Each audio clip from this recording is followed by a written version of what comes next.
Hello, everybody. It's Kholy from Geneva Academy. Patrick Phillips is going to tell us more about what's happening in Palestine and Gaza. So, Patrick, as you can see, the situation in Gaza now is getting worse and worse.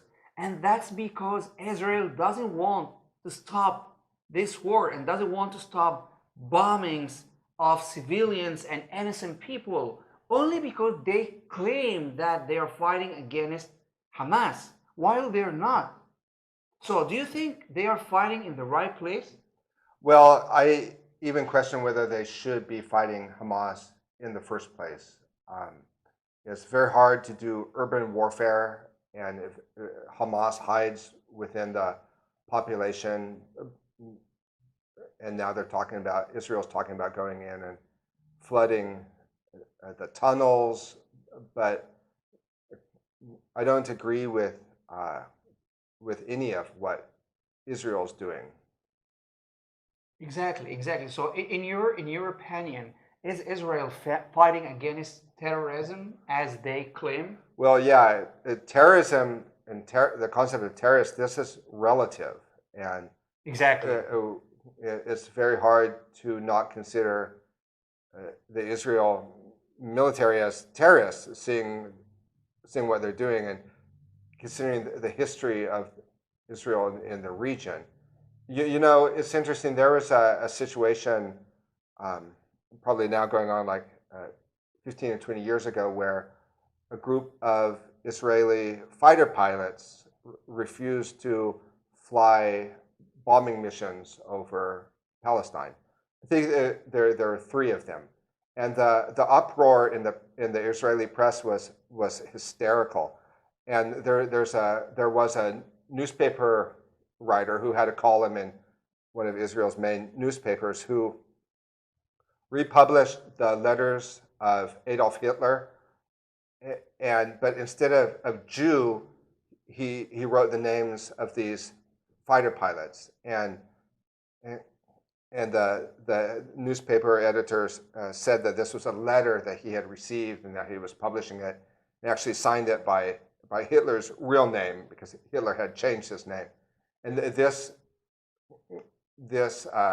hate mail that was directed against the fighter pilots that wouldn't fly bombing missions over Palestine was actually reprinted in other newspapers. It was picked up in magazines until somebody said, "What the hell is going on?" and drew the publisher's attention to the fact that this was actually Hitler's letter. But it just shows how when we dehumanize the enemy, we become everything that we despise. Exactly. And also, like for me, we can't call those people terrorists because, like, if let's say if I try to invade your house and territory and you're just defending yourself, so should I call you a terrorist? So Yeah. that's ridiculous. The people of Palestine have no choice now except to shoot themselves out of the world's biggest concentration camp. They've tried everything else. Let's have a little context here because 2018, the Palestinians had their famous March of Return, where they marched, thousands of them, Gandhian-like, practicing nonviolence, up to the border with Israel just to demonstrate. And they were shot down, killed by the hundreds, wounded by the thousands. And so they've tried everything. In fact, why does Hamas have the clout that it does in Palestine? Because there isn't a government in Palestine. Israel has worked very hard to keep Palestine from having any kind of governing authority. And what's our theory about political violence? When you deny the political option, that's when violence springs out. And the Palestinians have had their rights trampled on.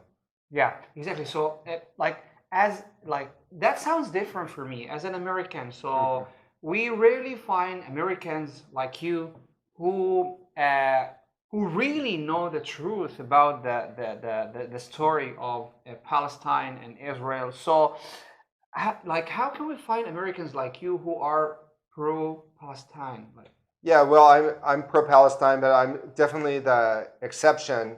That's because of the mass media and most people stick to the narratives that they've been fed over the mass media. And as we know, the media is very biased. But there's a reason why the media is so biased in favor of Israel. And that's because the American media, and therefore the world media, is controlled by Jews. Now, they're not very religious, but they're ethnically Jewish. And so they don't let anything come to the awareness of the public that would in any way reflect negatively on Israel. Yeah. And so, for example, even Israeli involvement with the September 11th attacks of 2001. Now we see these things in isolation, and the media is very biased, as you already know. So how, in favor of Israel, of course. So how do you see this situation? Well, we do see this in isolation, and let's remember that before, after the dissolution caused by World War I, the area of Palestine ceased being part of the Ottoman Empire, where Jews, Christians, and Muslims lived together in harmony, and became a British protectorate. And then after World War II, Winston Churchill handed it over to the Zionists, and they took over the houses and the businesses. The Jews would come in and shoot over villages to get them all the people going away, and the old people and the disabled people that wouldn't go, they would just shoot them down. And the Jews moved into the houses of the people that lived there, just took over the houses, took over the businesses, and that's why the Palestinians have been herded into these concentration camps. I'm not against Judaism, but the kind of Jews that took over the land, they're Zionists. Exactly. And is the philosophy of Zionism. Exactly. Actually, that was the next question. So looking back on the years, in your point of view, how can you see the history of this area, like from the beginning? Well, yes, just the fact that you had people who lived there. Now they're the grandparents of those who are in Gaza and the West Bank, and they had their land stolen from them. But I just thought of another example of what we would say media bias, and this is a good example of how the media shapes public opinion. About 10 years or so ago, the president of Iran was quoted as saying that he wanted to wipe Israel off the map. And this has been repeated over and over again to try to show that was not even true. Yeah, what he said was, he gave a speech and he said, until the Zionist regime occupying Jerusalem is swept from the pages of time. But there was a pro-Zionist group that was doing the translation, and they translated it as wipe Israel off the map.